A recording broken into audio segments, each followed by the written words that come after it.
Assalamualaikum warahmatullahi wabarakatuh.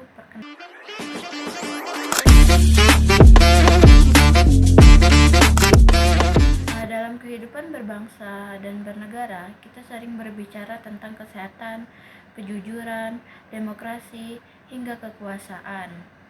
Nah, semua hal tersebut sebenarnya saling berkaitan dan mengaruhi arah perjalanan sebuah bangsa. Melalui video presentasi ini, saya akan membahas beberapa konsep penting, mulai dari sehat buah-buahan sebagai simbol kesadaran hidup sederhana, perilaku suka korupsi sebagai masalah moral dan sosial, demokrasi sebagai sistem kekuasaan masalah rakyat, program makan bergizi gratis, peran presiden dalam negara, hingga refleksi bahwa haus kekuasaan telah ada sejak masa leluhur. Yang pertama ada sehat buah-buahan.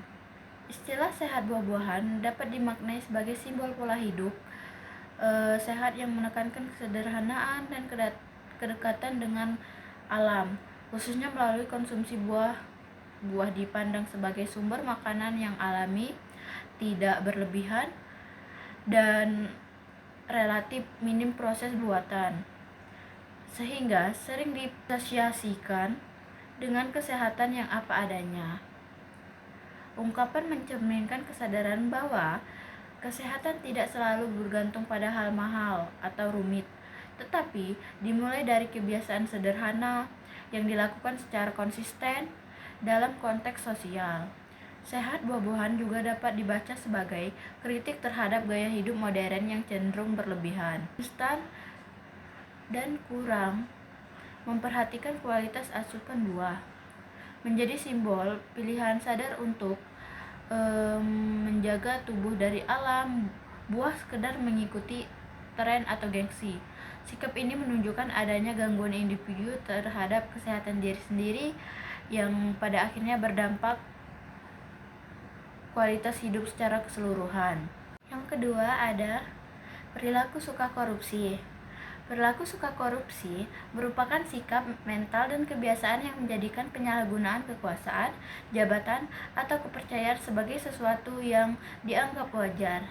Korupsi tidak selalu terjadi dalam bentuk uang, tetapi juga dapat berupa penerimaan gratifikasi, penyalahgunaan fasilitas negara, nepotisme, kolusi, serta pengambilan keputusan yang menguntungkan diri sendiri atau kelompok tertentu. Ketika menguntungkan diri sendiri atau kelompok tertentu, ketika perilaku ini dilakukan secara berulang dari sekedar pelanggaran hukum menjadi budaya yang mengekat. Salah satu penyebab utamanya perilaku koruptif adalah lemahnya integritas moral. Seorang yang memiliki jabatan namun memiliki rasa tanggung jawab cenderung melihat kekuasaan sebagai alat untuk mencari keuntungan pribadi. Faktor lingkungan yang juga sangat berpengaruh dalam suatu sistem. Praktik korupsi dianggap hal biasa dan jarang mendapatkan sanksi tegas. Maka individu baru yang masuk ke dalam sistem tersebut akan terdorong untuk ikut melakukan demi bertahan atau menyesuaikan diri. Dampak perilaku suka korupsi sangat merugikan masyarakat luas. Anggaran yang harus digunakan untuk kepentingan publik seperti pendidikan, kesehatan, kesejahteraan rakyat justru bocor untuk kepentingan segelintir orang. Ketiga ada demokrasi. Demokrasi ini merupakan sistem pemerintah yang menempatkan rakyat sebagai pemegang kekuasaan tertinggi dalam negara. Dalam demokrasi, kekuasaan tidak dimonopoli oleh satu orang atau kelompok tertentu, melainkan dijalankan atas dasar kehendak rakyat.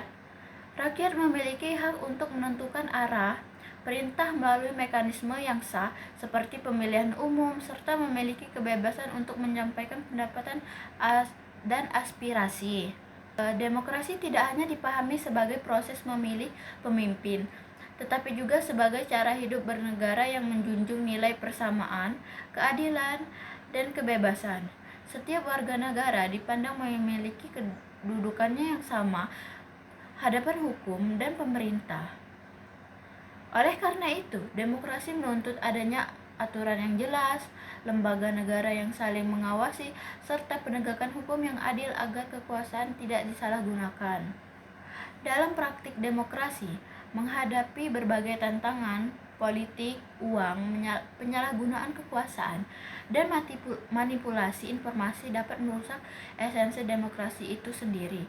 Ketika demokrasi hanya dijadikan alat untuk meraih kekuasaan, maka penting rakyat sering terabaikan. Kondisi ini menunjukkan bahwa demokrasi memerlukan kedewasaan politik, baik dari pemimpin maupun masyarakat. Demokrasi yang sehat membutuhkan partisipasi aktif warga negara. Rakyat tidak hanya berperan saat pemilu, tetapi juga dalam mengawasi kebijakan pemerintah, mengkritis keputusan yang tidak berpihak kepada kepentingan umum, serta menjaga nilai keadilan dan kejujuran. Dengan demikian, demokrasi bukan sekedar sistem, melainkan komitmen bersama untuk mewujudkan pemerintah yang bertanggung jawab dan berorientasi pada kesejahteraan rakyat. Yang keempat, ada pembahasan MBG, makanan bergizi gratis. Merupakan program kebijakan pemerintah yang bertujuan meningkatkan gizi masyarakat, terutama anak-anak, kelompok yang rentan. Program ini dilahirkan dari kenyataan bahwa masih banyak masyarakat yang belum mendapatkan asupan gizi yang layak, sehingga berdampak pada kesehatan, kecerdasan, dan kualitas hidup dan jangka panjang. Masalah gizi bukan sekedar persoalan individu, tetapi merupakan persoalan nasional yang berpengaruh langsung terhadap masa depan bangsa. MBG ini tidak hanya dimaknai sebagai pemberian makan secara cuma-cuma, tetapi sebagai bentuk tanggung jawab negara dalam menjamin hak dasar warga negara. Melalui program ini, negara hadir untuk memastikan generasi muda tumbuh dengan kondisi fisik mental yang optimal, anak yang mendapatkan asupan gizi cukup, cenderung lebih dalam menerima pendidikan, dan memiliki peluang lebih besar untuk berkembang secara maksimal. Namun, pelaksanaan program MBG juga menghadapi tantangan yang tidak kecil. Program berskala besar ini membutuhkan anggaran yang besar, sistem distribusi yang rapi, serta pengawasan yang ketat. Tanpa pengelolaan yang transparan dan akuntabel, MBG berpotensi disalahgunakan dan menjadi ladang korupsi baru. Oleh karena itu, keberhasilan MBG sangat bergantung pada integritas pelaksana kebijakan dan ketertiban masyarakat dalam melakukan pengawasan. Secara keseluruhan, MBG merupakan program yang memiliki tujuan mulia, tetapi membutuhkan komitmen bersama agar memberikan manfaatnya bagi masyarakat. Jika dijalankan dengan jujur, bertanggung jawab, MBG dapat menjadi salah satu langkah strategis dan membangun sumber daya manusia yang cerdas, sehat, dan berkualitas. Yang kelima, ada pembahasan presiden. Presiden merupakan pemimpin tertinggi dalam sistem pemerintah negara. Dalam sistem ketatanegaraan Indonesia, presiden memiliki peran ganda, yaitu sebagai kepala negara dan kepala pemerintah. Sebagai kepala negara, presiden menjadi simbol persatuan dan kedaulatan bangsa. Sementara sebagai kepala pemerintah, presiden memegang kendali utama dalam menjalankan roda pemerintah dan menentukan arah kebijakan nasional. Kehidupan presiden sangat strategis karena keputusan yang diambil berdampak langsung pada kehidupan masyarakat. Presiden berwenang menetapkan kebijakan publik, memimpin kabinet, serta mengordinasikan pelaksana undang-undang. Oleh karena itu, jabatan presiden bukan sekedar posisi kekuasaan, melainkan amanah besar yang harus dijalankan dengan penuh tanggung jawab dan integritas moral. Dalam negara demokrasi, presiden bukan penguasa mutlak. Kekuasaan presiden dibatasi oleh konstitusi, diawasi oleh lembaga legislatif dan yudikatif, serta dikontrol oleh rakyat melalui mekanisme demokratis. Pembatasan ini bertujuan mencegah penyalahgunaan kekuasaan dan memastikan bahwa setiap kebijakan yang diambil tetap berpihak pada kepentingan umum. Seorang presiden idealnya tidak hanya memiliki kemampuan politik dan administrasi, tetapi juga jiwa kepemimpinan yang mengedepankan nilai keadilan, kejujuran, dan berpihak kepada rakyat. Keteladanan presiden sangat mengaruh budaya politik dan etika pemerintah.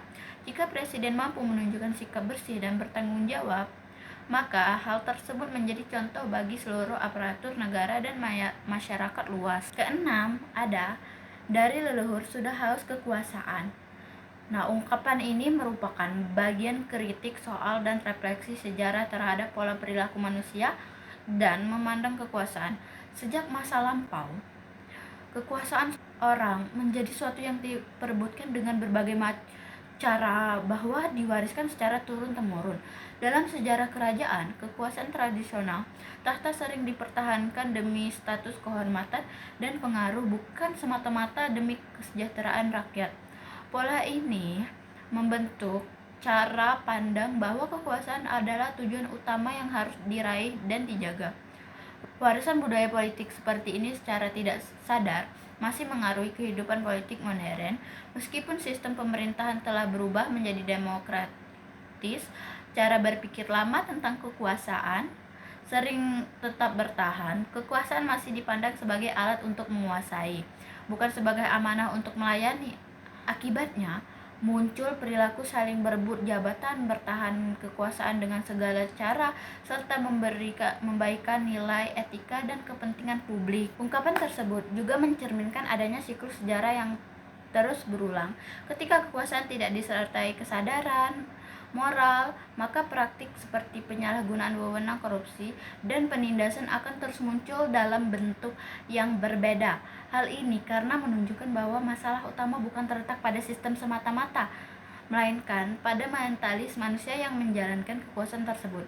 Oleh karena itu, pernyataan dari leluhur sudah haus kekuasaan seharusnya tidak dijadikan pembenaran, melainkan peringatan. Generasi sekarang memiliki tanggung jawab untuk memutus rantai budaya kekuasaan yang berorientasi pada ambisi semata.